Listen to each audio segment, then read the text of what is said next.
If you've got student loans and you've been telling yourself, I can't buy a home until they're paid off, this video is for you. Because that belief, it's holding back a lot of people who could actually qualify right now. Today, we're breaking down how student loans impact your mortgage, what lenders actually look for, and what you can do to move forward with a clear plan. Why does this myth exist? Well, student loans feel huge, emotional and financially. You know, whether you owe $20,000 or $200,000, it can feel like you're buried and stuck. And I get it. I've had clients who carried that weight for years, thinking they had to be debt-free before they could even dream about a home. But here's the truth. Lenders don't disqualify you just because you have student debt. The real key is how it fits into your bigger financial picture. And that is where most people get the wrong information. Sometimes that's from friends, sometimes from old rules that don't apply anymore, and sometimes even from, well-meaning professionals who don't specialize in mortgages. What do lenders actually look at? When it comes to student loans, lenders care about three big things. Okay? Monthly payment, obviously. What's showing up on the credit report right now? So even if your loan balance is high, if your monthly payment is reasonable in proportion to your income, you might be okay. For example, I had a buyer with over $100,000 in student debt, but their monthly payment was under $200 thanks to their repayment plan, and they qualified comfortably.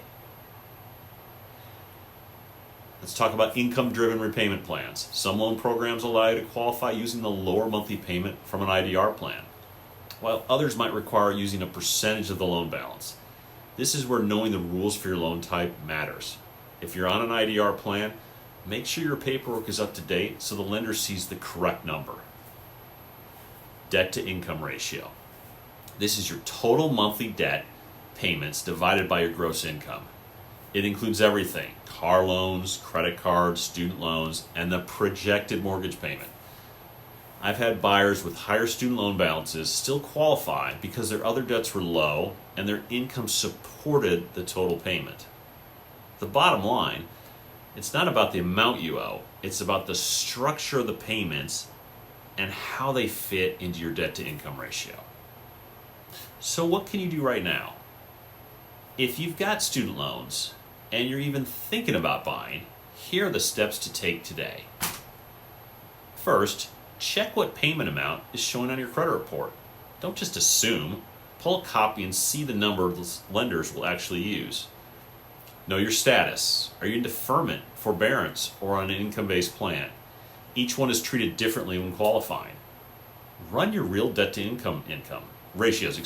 Work with a lender who can plug in the actual numbers so you know exactly where you stand. The sooner you do this, the more options you'll have. And even if the answer is not yet, you'll walk away with a clear roadmap of what needs to change to make it happen. You know, sometimes it's as simple as lowering a payment slightly or paying off a small debt that's impacting your debt to income ratio. Student loans are a hurdle, but they're not a wall. I've helped plenty of people get into homes while still paying their student loans. The difference is having someone who understands how to structure the application to work for your situation. If that's you, grab a spot on my calendar and let's run your numbers together so you know what's possible. Don't wait for loans to be gone. Start your plan now.